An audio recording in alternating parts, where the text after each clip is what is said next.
మాసం కూడా దేవుడు మన పట్ల కృప చూపించాడు. హాఫ్ నైట్ ప్రేయర్ పట్ల, లేకపోతే రాత్రి ప్రార్థన యొక్క ప్రాముఖ్యత ఏంటి అనే విషయాన్ని కూడా పోయిన నెలలో నేర్చుకున్నాం. రాత్రి ఆత్మలోకంలో ఏం జరుగుతుంది అనే విషయాలని, ఈ 2 విషయాలను క్లుప్తంగా నేర్చుకునే ప్రయత్నం చేశాం. ప్రార్థన, రాత్రికాలం యొక్క ప్రార్థనకు ఉన్న ప్రాముఖ్యత ఎంతగా బైబిల్లో రాయబడి ఉందో మనమందరం కూడా చూసాం. ఈరోజు కూడా ఒక విషయాన్ని నేర్చుకునే ప్రయత్నం చేద్దాం. ప్రతి క్రైస్తవుడు లేకపోతే ప్రతి విశ్వాసి కూడా తెలుసుకోవాల్సిన విషయం ఏంటి అని అంటే, మనకు తెలిసినా తెలియకపోయినా మన జీవితాల మీద వ్యక్తిగతంగా, కుటుంబాలుగా, లేకపోతే ఒక ప్రాంతానికి, ఒక రాష్ట్రానికి, ఒక దేశానికి వ్యక్తిగతంగా కూడా మనం తీసుకునే ప్రయత్నం చేద్దాం. మొదటగా వ్యక్తిగతంగా ప్రతి ఒక్క వ్యక్తి జీవితంలో ఆత్మలోకము అనేది ఒకటి ఖచ్చితంగా పనిచేస్తూ ఉంది. ఫిజికల్గా మనం ఈ లోకంలో ఏ విధంగా అయితే జీవిస్తున్నామో అలాగే ఆత్మలోకము అనేది కూడా ఒకటి ఉంది. అందులో 2 ఉన్నాయి. ఆత్మలోకం అనేవి 2 ఆత్మలోకాలు. మొదటిది దేవుని రాజ్యము, రెండవది అపవాది రాజ్యము. ఈ 2 కూడా ప్రతి ఒక్క వ్యక్తి జీవితంలో ఖచ్చితంగా పనిచేస్తూ ఉంటాయి, ప్రభావితం చూపిస్తూ ఉంటాయి. సో ఈ విషయాలు క్రైస్తవునికి ఖచ్చితంగా అర్థం కావాలి. క్రైస్తవ జీవితం అంటేనే ఆత్మీయ జీవితం అనే విషయం మనకు తెలుసు. ఆత్మీయ జీవితం అంటే ఏంటో కూడా మనము ఖచ్చితంగా నేర్చుకోవాల్సిన అవసరం ఉంది. దాని పట్ల ఒక అవగాహన కలిగి ఉండవలసిన అవసరం ఖచ్చితంగా ఉంది. ఆత్మలోకములో 2 రాజ్యాలు ఉన్నాయి. సాతాను రాజ్యం ఒకటి, దేవుని రాజ్యము ఒకటి అని. సో పోయిన నెలలో కూడా మనము స్పిరిచువల్ రెలంలో ఏమేమి జరుగుతున్నాయి అని కొన్ని వాక్య భాగాలను చూసుకొని మనం నేర్చుకునే ప్రయత్నం చేశాం. సో ఈరోజు కూడా ఆత్మలోకములో జరుగుతున్న ఒక సంఘటన గురించి ఈరోజు నేర్చుకునే ప్రయత్నం చేద్దాం. బైబిల్ని మనం ఏ విధంగా చదివితే ఆ విధంగా అర్థమవుతుంది. ఏ యాంగిల్లో మనం నేర్చుకునే ప్రయత్నం చేస్తే అదే యాంగిల్లో బైబిల్ మొత్తం కూడా మనకు కనిపిస్తుంది. అది ఒక అద్భుతమైన బ్యూటీ ఆఫ్ బైబిల్. యాక్చువల్గా మనం ఏ విధంగా చదివితే, మనం ఇప్పటి నుంచి ప్రతి నెలలో మనం నేర్చుకోబోయే ఈ అంశాలన్నీ కూడా ఆత్మకు సంబంధించిన, ఆత్మలోకానికి సంబంధించిన విషయాలు నేర్చుకుంటున్నాం. కాబట్టి ఇన్ని విషయాలు ఉన్నాయా అనిపిస్తుంది మనకి. ఇప్పుడు నేర్చుకోబోతున్న ప్రతి అంశం కూడా ఆత్మలోకంలోనే జరుగుతున్న విషయాలు అనే విషయాన్ని ప్రతి ఒక్కరు కూడా జ్ఞాపకం చేసుకోవాలి. దాని వలన మన ఆత్మీయ జీవితాన్ని ఏ విధంగా ముందుకు తీసుకువెళ్ళాలి అనే విషయాన్ని ఆలోచిస్తూ జీవించవలసిన అవసరము ఖచ్చితంగా ఉంది. కాబట్టి ఆత్మలోకంలో జరుగుతున్న ఒక విషయము నేర్చుకునే ప్రయత్నం చేద్దాం. ఒక ఎగ్జాంపుల్ని తీసుకునే ప్రయత్నం చేద్దాం. 2వ రాజులు 6వ అధ్యాయము 8 నుంచి 23 వచనాలను ఒకసారి చూస్తే, అది మీరు తర్వాత చదవండి, అక్కడ ఉన్న సందర్భాన్ని చెప్పే ప్రయత్నం చేస్తాను. 2వ రాజులు 6వ అధ్యాయము 8 నుంచి ఒక సంఘటన ఉంది. అక్కడ సిరియా రాజు ఇజ్రాయేలీయుల మీద దండెత్తడానికి ప్రయత్నం చేస్తూ ఉంటాడు. ఏ విధంగా వారిని ఓడించాలి, ఏ విధంగా దండెత్తాలి అని ప్రయత్నం చేస్తూ వారు సిద్ధపడుతూ ఉన్నప్పుడు, పలానా చోట వారిని పట్టుకుందాము, పలానా చోట రాజు మనకు దొరికే అవకాశం ఉంది, సో ఆ రాజును పట్టుకుని లేకపోతే యుద్ధానికి వెళ్దాము అని వాళ్ళు ప్లాన్ చేసుకుంటూ ఉన్నప్పుడు, ఇక్కడ ఇజ్రాయేలీలో ఉన్న రాజుకి ఎలీషా ఒక సమాచారాన్ని పంపిస్తాడు. సిరియన్లు మన దేశానికి దండెత్తబోతున్నారు, నువ్వు ఆ ప్రాంతానికి వెళ్ళకు, నువ్వు ఆ చోటికి వెళ్ళకు అని ఆ రాజుకు చెప్పినప్పుడు ఆ రాజు వెళ్లకుండా ఆగిపోతాడు. ఆగిపోవడం మాత్రమే కాకుండా ఇది నిజమా కాదా అనే విషయాన్ని వచ్చి కొంతమందిని పంపించి ఎంక్వైరీ చేసుకుంటే అక్కడ సిరియన్లు ఎదురు చూస్తున్నట్టుగా ఈ వచనాలలో రాయబడింది. ఈ విధంగా అనేక సార్లు జరుగుతుంది అనే విషయాన్ని కూడా మనం ఆ వచనాలలో చూస్తాం. అంటే సిరియన్లు దండెత్తే ప్రయత్నం చేస్తూ ఉంటారు, కానీ రాజు ఏ విధం చేతనైనా అక్కడికి వెళ్లకుండా, లేకపోతే బలాన్ని సమకూర్చుకోవడమో, వారికంటే ముందుగా సిద్ధపడడమో ఇవన్నీ చేస్తూ ఉంటాడు. అయితే ఆ సిరియన్ రాజుకి ఒక విషయం అర్థమవుతుంది. మన అంతఃపురములో చేసిన ఈ ఆలోచన ఇజ్రాయేలీలో ఉన్న రాజుకు ఏ విధంగా తెలుస్తుంది అంటే, మనలో ఎవరో ఒకరు ఒక సీక్రెట్ ఏజెంట్ ఉండాలి, వారి పక్షముగా ఉన్న వాళ్ళు ఎవరో ఉన్నారు, ఆ విషయం నాకు తెలియాలి అని అందరినీ ఎంక్వైరీ చేస్తాడు. మనలోనే ఒకరు ఎవరో వాళ్ళ పక్షంగా ఉన్నారు, మన సమాచారాలన్నీ వాళ్ళకు చేరవేస్తున్నారు అని ఆ రాజు అన్నప్పుడు అందులో ఒక వ్యక్తి మాట్లాడుతున్న మాటను చదువుకునే ప్రయత్నం చేద్దాం. అందులో ఒక వ్యక్తి ఏం మాట్లాడుతున్నాడు? 12వ వచనాన్ని చదువుతాను. 6వ అధ్యాయము 12వ వచనము. అతని సేవకులలో ఒకడు, రాజువైన నా ఏలినవాడా, ఇజ్రాయేలు రాజు పక్షమున ఎవరునూ లేరు, కానీ ఇజ్రాయేలులో ఉన్న ప్రవక్తయగు ఎలీషా మీ అంతఃపురమందు మీరు అనుకొనిన మాటలు ఇజ్రాయేలు రాజునకు తెలియజేయుననెను. సిరియా దేశంలో అంతఃపురములో రాజు అనుకున్న మాటలు ఇజ్రాయేలు దేశంలో ఒక ఎలీషాకు ఆ విషయాలు బయలుపరచబడుతున్నాయి. ఇజ్రాయేలు దేశం వేరు, సిరియా దేశం వేరు. సిరియా దేశంలో ఈ రెండు వేరు వేరు దేశాలు, కానీ ఒక దేశంలో అనుకుంటున్న మాటలు మరొక దేశంలో ఉన్న ఎలీషాకు తెలిసిపోతున్నాయి. ఎలా సాధ్యమైంది ఇది? ఎవరు తెలియచేస్తున్నారు? ఎలీషా ప్రవక్త కాబట్టి ప్రవక్తకు ఆ విషయాలు దేవుడు బయలుపరుస్తున్నాడు అనే విషయము మనకు ఖచ్చితంగా తెలుసు. అయితే ఏ విధంగా ట్రాన్స్ఫర్ అవుతుంది డేటా? అక్కడ ఉన్న విషయాలు ఏ విధంగా ఎలీషాకు ట్రాన్స్ఫర్ అవుతున్నాయి? ఆలోచన చేయాలి కదా. ఫోన్లు ఉన్నాయా? ఖచ్చితంగా లేవు కదా. ఏ విధంగా కమ్యూనికేట్ చేయబడుతుంది ఆ విషయము? ఆత్మలోకము ద్వారానే కదా. ఎలీషాకు ఎవరో చెప్పాలి కదా ఆ విషయము, ఎవరో బయలుపరచాలి కదా. ఎవరు బయలుపరుస్తున్నారు ఎలీషాకి? ఖచ్చితంగా దేవుని రాజ్యము ఒకటి పనిచేస్తుంది, అపవాది రాజ్యము ఒకటి పనిచేస్తుంది. ఎలీషాకు ఎవరు బయలుపరుస్తున్నాడు? దేవునితో. ప్రవక్త అంటే ఏంటి? ప్రవచించేవాడు, దేవుని మాటలు ఉన్నది ఉన్నట్టుగా చెప్పేవాడు కదా. దేవుడు ఏదైతే తనకు చెప్తున్నాడో ఇదే మాటలను తీసుకెళ్ళి రాజుకు లేకపోతే ప్రజలకు హెచ్చరించేవాడు ప్రవక్త. సరైన మార్గంలో నడిపించేవాడు ప్రవక్త.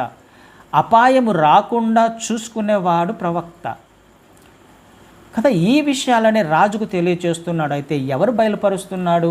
ఆత్మలోకములో దేవుని చేత విషయాలు బయలుపరచబడుతున్నాయి ఎలీషాకి. అంటే ఏమర్థం అవ్వాలి మనకి? ఆత్మలోకము అన్నది ఒకటి ఉంది, దేవుని రాజ్యము అన్నది ఒకటి ఉంది. ఈ విషయం మనకు అర్థమవుతుంది కదా. ఇజ్రాయేలును నాశనం చేయడానికి శత్రువు పన్నాగం పన్నుతున్నాడు, శత్రువు దండెత్తే ప్రయత్నం చేస్తున్నాడు. ఎగ్జాక్ట్గా అలాగే ఇజ్రాయేలు అయినా లేకపోతే ఇజ్రాయేలీయులైనా తన ప్రజల మీద, తన బిడ్డల మీద, క్రైస్తవుల మీద, విశ్వాసుల మీద అపవాది శత్రువు ఏ క్షణమునైనా దండెత్తడానికి వాని ప్రయత్నాలు చేస్తూనే ఉంటాడు. ఓడించాలి అని, దేవుని ప్రజలను లోబరుచుకోవాలని ఎప్పుడు వాడు ప్రయత్నాలు చేస్తూనే ఉంటాడు. అయితే ఎలీషాకు బయలుపరచబడింది, నీకు నాకు మనకు బయలుపరచబడుతుందా? శత్రువు ఏ విధంగా మన మీద దండెత్తబోతున్నాడో, ఏ విధంగా మన జీవితాలతో ఆడుకుంటున్నాడో, ఏ విధంగా మన జీవితాలను బంధించాడో, ఏ ఏ విషయాలలో బంధించాడో ఈ విషయము నాకు అర్థమవ్వాలి, మనకు అర్థమవ్వాలి. ఎలీషాకు అర్థమైంది. ఎందుకు ఎలీషాకు అర్థమైంది? ఎలీషా దేవునితో సంబంధం కలిగి ఉన్నాడు కాబట్టి కదా. ఆత్మలోకములో ఎలీషా తరచుగా వెళ్తూ ఉంటాడు, వస్తూ ఉంటాడు. ఆత్మలోకములో ఎలీషా పరిచయమై ఉన్నాడు, దేవుని రాజ్యముతో కనెక్ట్ చేయబడ్డాడు ఎలీషా. అందుకనే బయలుపరచబడుతున్నాయి, అందుకనే కమ్యూనికేషన్ పైనుంచి వస్తుంది. ఆత్మలోకంలో జరుగుతున్న ప్రతి విషయం కూడా ఎలీషాకు బయలుపరచబడుతుంది. ఇజ్రాయేలు రాజు రక్షించబడుతున్నాడు. నా జీవితంలో కూడా నేను రక్షించబడాలి, సరైన మార్గంలో నడవాలి అని అంటే నేను కూడా దేనితో కనెక్ట్ చేయబడి ఉండాలి? ఆత్మలోకముతో కనెక్ట్ చేయబడి ఉండాలి. నాకు ఆత్మలోకముతో పరిచయం అయి ఉండాలి. నేను ఆత్మలోకంలోకి వెళ్తూ వస్తూ ఉండాలి, తరచుగా పరిచయం అవ్వాలి నేను కూడా. అలా పరిచయం అవుతున్నప్పుడు మన జీవితాలు ప్రొటెక్ట్ చేయబడతాయి, భద్రపరచబడతాయి. ఇజ్రాయేలు దేశము భద్రపరచబడింది, ప్రవక్తలు ఉన్నారు, ప్రవక్తల చేత. ఇప్పుడు కూడా ఇజ్రాయేలు దేశం ఎందుకు నంబర్ 1గా ఉంది? ఇప్పుడు కూడా ఎందుకు దేవుడు ఇజ్రాయెల్ దేశాన్ని కాపాడుతున్నాడు? వాగ్దానం చేశాడు ఆనాడు. ఆనాటి నుంచి ఈనాటి వరకు కూడా అనేక మంది ప్రవక్తలను లేపి, అనేక మంది ప్రవక్తల ద్వారా మాట్లాడుతూ ఆత్మలోకంలో ఏం జరగబోతుందో ముందుగానే బయలుపరుస్తూ మనకు అనేక విషయాలు బైబిల్లో రాయించాడు. ఆ విషయాలు ఇప్పుడు నెరవేర్చబడుతూ ఉన్నాయి. మనం చదువుకుంటున్నాం, కానీ ఆనాడు ఆత్మలోకంలో బయలుపరచబడిన సంగతులు ఇవన్నీ కూడా ఆత్మ ద్వారా బయలుపరచబడిన సంగతులు బైబిల్ రూపంలో రాయబడ్డాయి. అవి ఇప్పుడు మనం చదువుకుంటూ ఆత్మలోకం గురించి పెద్దగా పట్టించుకోవట్లా, ఆత్మలో ఏం జరుగుతుంది అనే విషయాలను పెద్దగా పట్టించుకోవట్లా. ఆత్మలోకములో మన జీవితాలు డిసైడ్ చేయబడతాయి అనే విషయము మనకు మన జీవితాలలో, మన హృదయంలో ముద్రించుకోవాలి. మనకు అర్థం అవ్వాలి. ప్రతిరోజు కూడా, ప్రతి క్షణము కూడా ఆత్మలోకంలో డిసైడ్ చేయబడిన తర్వాతనే నేను రేపు బ్రతికుంటానా లేదా అనే విషయం కూడా డిసైడ్ చేయబడుతుంది. నేను నిద్ర లేస్తానా లేదా అనే విషయం కూడా డిసైడ్ చేయబడుతుంది. ఆ విషయం నాకు అర్థం అవ్వాలి. ఆయన కనికరం వలన మనం లేస్తున్నాం ప్రతిరోజు ఇన్ని సంవత్సరాల నుంచి కూడా. ఆయన మనల్ని భద్రపరుస్తున్నాడు కాబట్టే మనం బ్రతికగలుగుతున్నాం. ఈ విషయం మనకు అర్థం అవ్వాలి. ఆత్మలోకములో ఎలీషాకు బయలుపరచబడుతుంది, ఇజ్రాయెల్ దేశాన్ని కాపాడుతూ వస్తున్నాడు. కిందికి వచ్చినప్పుడు నేను 16వ వచనాన్ని చదువుతాను. అవన్నీ తర్వాత మీరు ఆ 16వ అధ్యాయాన్ని ఒకసారి కంప్లీట్గా చదివే ప్రయత్నం చేయండి. 16వ వచనాన్ని చదువుతాను. అతడు, భయపడవద్దు, మన పక్షముననున్నవారు వారికంటే అధికులై ఉన్నారని చెప్పి, యెహోవా వీడు చూచున్నట్లు దయచేసి వీని కండ్లను తెరువమని ఎలీషా ప్రార్థన చేయగా, యెహోవా ఆ పనివాని కండ్లను తెరిచెను కనుక వాడు ఎలీషా చుట్టూను పర్వతము అగ్ని గుర్రముల చేత రథముల చేతను నిండియుండుట చూచెను. సో ఈ విషయము ఆ ఒక వ్యక్తి సిరియా రాజుకు చెప్తాడు. అదో అక్కడ ఎలీషా అనే వ్యక్తి ఉన్నాడు కాబట్టి ఆయన ప్రవక్త, దేవునితో సంబంధం కలిగి ఉన్నాడు. సో మనం మాట్లాడుకున్న ప్రతి మాట ఎలీషాకు తెలుస్తాయి అని చెప్పినప్పుడు ఎలీషాను బంధించడానికి గొప్ప సైన్యాన్ని పంపిస్తాడు సిరియా రాజు. ఎలీషాను బంధించడానికి పంపిస్తే ఆ రాత్రి ఎలీషా నివాసం ఉన్న ప్రాంతాన్ని అంతటినీ ఈ శత్రువులు చుట్టుముట్టేస్తారు ఎలీషాను తీసుకువెళ్ళాలని. చుట్టూ సైన్యంతో నిండి ఉంటుంది, బంధించేసి ఉంటాడు. ఎటు సైడ్ వెళ్లకుండా, ఎటు వెళ్లకుండా ఎలీషా చుట్టూ, తన ఇంటి చుట్టూ, తన పర్వతము చుట్టూ కూడా తన చుట్టూ శత్రువులు చుట్టుముట్టి ఉన్నప్పుడు ఉదయముననే ఆ ఇంట్లో ఉన్న పనివాడు, ఎలీషా దగ్గర పనిచేస్తున్న పనివాడు ఉదయం తలుపు తీసి చూసినప్పుడు భయపడిపోతాడు. వాళ్ళని చూసి, శత్రువులను చూసి భయపడిపోతాడు.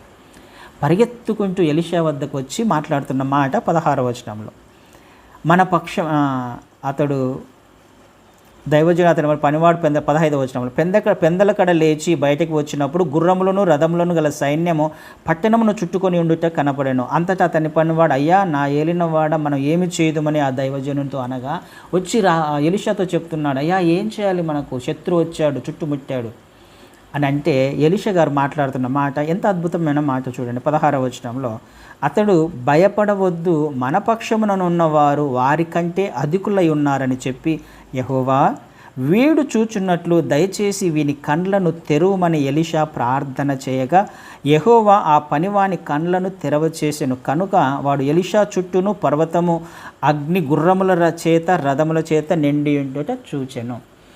ఎలీషా గారు ప్రార్థన చేశారు, భయపడవద్దు, నువ్వు మన పక్షంగా ఉన్నవాడు వాళ్ళకంటే గొప్పవాడు అని చెప్పి చిన్న ప్రార్థన చేశాడు. దేవా ఇదిగో వీని కళ్ళు తెరవమని. అంటే కళ్ళు మూసుకున్నాడు అప్పటి వరకు? పనివాడు కళ్ళు మూసుకొని ఉన్నాడా? నిద్రపోతున్నాడా? లేదుగా. ఈ కళ్ళు సరిపోవు ఆత్మలోకాన్ని చూడడానికి. అర్థం చేసుకుందాం. వీని కళ్ళు తెరవమంటే ఆ పనివాడు కళ్ళు మూసుకొనే లేడు, నిద్రపోతలేడు, మత్తులో లేడు. అర్థమేంటి? ఆత్మలోకాన్ని చూడాలి, స్పిరిచువల్ రిలంలో ఏం జరుగుతుందో గ్రహించాలి అని అంటే నీకు, నాకు, మనకు కావాల్సినది ఆత్మీయ నేత్రాలు కావాలి. గ్రహించే స్థితి, గ్రహించే ఆత్మ సిద్ధపాటు నీకు, నాకు కలిగి ఉండాలి.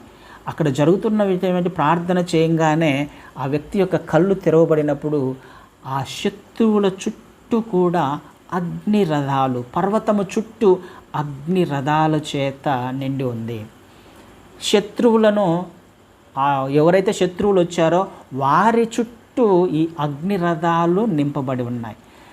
అవి కనిపిస్తున్నాయా? కనపల్లా. కానీ ఇక్కడ ఎలీషా మాట్లాడుతున్న మాట ఏంటి? వీడు చూచున్నట్లు అని రాయబడింది. అంటే ఎలీషా ఏం చేస్తున్నాడు? చూస్తున్నాడనేగా అర్థం. ఎలీషా వీడు చూచున్నట్లు మనోనేత్రాలు వెలిగించమని, కన్నులు తెరవమంటున్నాడు. అంటే ఎలీషాకు అవి కనిపిస్తున్నాయనేగా అర్థం. ఎలీషా ఆత్మలోకంలో జరుగుతున్న సంఘటనలను చూడగలుగుతున్నాడు. ఆత్మీయ నేత్రాలు తనకు ఉన్నాయి. ఆత్మలోకంలో ఎప్పుడు కూడా కనెక్ట్ అయి ఉన్నాడు ఎలీషా గారు. ఆయనకు తెలుస్తున్నాయి, ఈ వ్యక్తికి తెలవట్ల. మనిషికి అర్థం కావవి. ఎవరికి అర్థమవుతాయి? ఆత్మీయ నేత్రాలు తెలవబడిన వారికి ఆత్మలోకంలో ఏం జరుగుతుందన్న విషయం అర్థమవుతుంది. నీకు, నాకు, మనకు ఈ విషయం స్పష్టంగా అర్థం కావాలి. ఆ ఎలీషా చుట్టూ కూడా ఉన్నారు వాళ్ళు కదా, అదే రాయబడింది. ఎలీషా చుట్టూను పర్వతము చుట్టూ కూడా. ఎలీషా చుట్టూ కూడా అగ్నిరథాలు ఉన్నాయి ప్రొటెక్షన్గా. తర్వాత పర్వతం చుట్టూ, ఆ శత్రువుల చుట్టూ కూడా అగ్నిరథాల చేత నింపబడ్డాయి. ప్రొటెక్ట్ చేస్తున్నారు దేవుని బిడ్డను, లేకపోతే ప్రవక్తను. ఈ విషయం మనకు అర్థమవుతే మనల్ని కూడా దేవుడు ప్రొటెక్ట్ చేస్తున్నాడన్న విషయం మనకు అర్థమవుతుంది. దేవుడు తన దూతల ద్వారా మనల్ని భద్రపరుస్తున్నాడు, క్షేమమునిస్తున్నాడు అన్న విషయం మనకు అర్థమవుతుంది. మనము నిజముగా ఆయన యందు విశ్వాసం ఉంచితే, మనము ఆయనతో కనెక్ట్ అయిన అనుభవం ఒకవేళ మనకు ఉంటే, ఖచ్చితంగా మన చుట్టూ కూడా దేవదూతల కంచె ఉంది. అవి మనకు కనిపించకపోవచ్చు, కానీ వాళ్ళు మనల్ని భద్రపరుస్తున్నారు, మనల్ని ప్రొటెక్ట్ చేస్తున్నారు.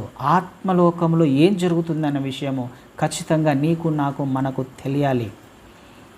మనం కేవలము ఫిజికల్గా ఈ జీవితం జీవిస్తున్నాము అని అనుకుంటున్నామేమో, ఖచ్చితంగా కాదు. ఈ జీవితం జీవిస్తున్నాము అని అంటే ఆత్మలోకంలో డిసైడ్ చేయబడిన తర్వాతనే జీవిస్తున్నాం. ఈరోజు రాత్రి నా గురించి ఒక ఆలోచన ఆ దేవుని రాజ్యము కలిగి ఉంటుంది, సాతాను రాజ్యము కలిగి ఉంటుంది. అక్కడ డిసైడ్ చేయబడిన తర్వాత రేపు నా జీవితం యొక్క ఫలితం ఉంటుంది. అది అర్థం కావాలి మనకి. ఆ విషయాన్ని ఒకవేళ నాకు అర్థమైతే నాకు భయం వేస్తుంది. కాబట్టి నేను ఎవరితో కనెక్ట్ అయి ఉండాలన్న విషయం కూడా మనకు అర్థమైపోతుంది అప్పుడు కదా. ఎవరితో కనెక్ట్ అయి ఉండాలి? ఖచ్చితంగా మనం దేవుని రాజ్యంతోనే కదా. ఎందుకు? అపవాది రాజ్యం ఎప్పుడు కూడా ఒక వ్యక్తిని నాశనం చేయాలనే ప్రయత్నం చేస్తుంది, దేవుని నుండి దూరం చేయాలనే ప్రయత్నం జరుగుతూ ఉంటుంది అక్కడ. కానీ దేవుని రాజ్యము భద్రపరచాలి, క్షేమమునివ్వాలి నా బిడ్డకి. దేవునికి తెలుసు ఖచ్చితంగా ఏ ప్రయత్నాలు జరుగుతాయో, ఎవరు నాశనం చేసే ప్రయత్నం జరుగుతుందో ఆయనకు తెలుసు. కాబట్టే ఏ వ్యక్తి అయితే ప్రార్థన చేసే ప్రయత్నం చేస్తాడో, ఆత్మలోకంలో ఏ విధంగా కనెక్ట్ అయి ఉంటాం? కనెక్ట్ అవ్వడం అంటే ఎట్లా కదా? ప్రార్థన ద్వారానేగా. ప్రార్థన ద్వారానే ఆత్మలోకంలో కనెక్ట్ అవ్వగలం మనం. నాలో ఆత్మ ఉన్నట్లయితే, నాలో దేవుని ఆత్మ ఉన్నట్లయితే, ఈ ఆత్మ ఆ పరమాత్మతో, లేకపోతే దేవుని ఆత్మతో ఆత్మలోకములో ప్రార్థన ద్వారా కనెక్ట్ అయి ఉంటాను నేను. కనెక్ట్ అయినప్పుడు ఆయనకు నేను చేసే ప్రార్థన ఆయన వింటాడు. ఆ ప్రార్థన ఫలితమే నన్ను ఈరోజు రాత్రి భద్రపరుస్తాడు ఆయన. ఈరోజు రాత్రి నా కుటుంబాన్ని భద్రపరుస్తాడు, మన కుటుంబాలను భద్రపరచగలడు, క్షేమాన్ని ఇవ్వగలడు. అందుకనే ప్రతిరోజు రాత్రి ఖచ్చితంగా ఎందుకు ప్రార్థన చేసుకోవాలి అంటే కారణం ఇదే. చేసుకోవాలి, ఖచ్చితంగా చేసుకోవాలి. క్రైస్తవుడు, విశ్వాసి. ఆత్మలోకంలో జరుగుతున్న సంఘటనలు ఖచ్చితంగా, ఉదయం లేవంగానే శత్రువు కనిపించాడు ఆ వ్యక్తికి. శత్రువు ఎప్పుడు కూడా ప్రయత్నం చేస్తూనే ఉంటాడు. యోబును ప్రయత్నం చేశాడు కదా, యోబును టచ్ చేసే ప్రయత్నం చేశాడు. యోబును నాశనం చేయడానికి ఎప్పుడు 24/7 ట్రై చేస్తూనే ఉన్నాడు. అందుకనే ఒకరోజు పోయి పరలోకానికి వెళ్ళినప్పుడు అక్కడ అపవాది మాట్లాడుతున్నాడు, యోబు చుట్టూ నువ్వు కంచె వేసావు కదా అని. ఎలా తెలిసింది కంచె వేశాడని? ట్రై చేశాడు కాబట్టేగా. ట్రై చేశాడు కాబట్టి కంచె ఉంది అనే విషయము అపవాదికి అర్థమైంది. దేవుడు తన బిడ్డల చుట్టూ ఖచ్చితంగా కంచె వేస్తాడు. యోబు ఎలా జీవించాడు? ప్రతిరోజు ప్రార్థన చేస్తున్నాడు, తన కుటుంబం గురించి, తన పిల్లల గురించి ప్రతిరోజు ప్రార్థన చేస్తున్నాడు, బలి అర్పిస్తున్నాడు. నీతిమంతునిగా జీవిస్తున్నాడు, యథార్థవంతునిగా జీవిస్తున్నాడు. ఇది జరిగినప్పుడు మన చుట్టూ కూడా ఖచ్చితంగా దేవుని ప్రొటెక్షన్ ఉంటుంది. వాడు ప్రయత్నం చేసినా కానీ వాడు లోపలికి దూరే అవకాశం లేదు. వాడు మన జీవితంలోకి దూరాలి అని అంటే ఖచ్చితంగా దేవుని పర్మిషన్ తీసుకోవాలి. దేవుడు పర్మిషన్ ఇస్తే తప్ప వాడు మన జీవితాన్ని టచ్ చేసే అవకాశం లేదు. అలా ఉండాలి అని అంటే నేను ఆత్మలోకంలో పరిచయం అయి ఉండాలి, నేను ఆత్మలోకంలో కనెక్ట్ అయి ఉండాలి. ఆలోచన చేద్దాం. రాత్రిపూట చేసే ప్రార్థన ఎంతో ప్రభావితం చూపిస్తుంది మన జీవితాలను. కాబట్టి ప్రార్థన చేసుకోకుండా ఎట్టి పరిస్థితుల్లో పనుకోమాకండి. పిల్లలు ఉన్నట్లయితే పిల్లల మీద చేయి పెట్టి క్రాస్ వేసి యేసు రక్తాన్ని బిడ్డ మీద ప్రోక్షించిన తర్వాతనే పడుకునే ప్రయత్నం చేయండి తల్లిదండ్రులుగా. అది ఖచ్చితంగా జరగాలి. ఇది ఏది కూడా యాక్సిడెంటల్గా మామూలుగా జరుగుతుందిలే అని అనుకుంటున్నాం, కానీ ఖచ్చితంగా కాదు. ఈ విషయం నీకు నాకు మనకు ఖచ్చితంగా అర్థం అవ్వాలి. అర్థం చేసుకునే ప్రయత్నం చేద్దాం ఆత్మలోకంలో ఏం జరుగుతుంది. హల్లెలూయా.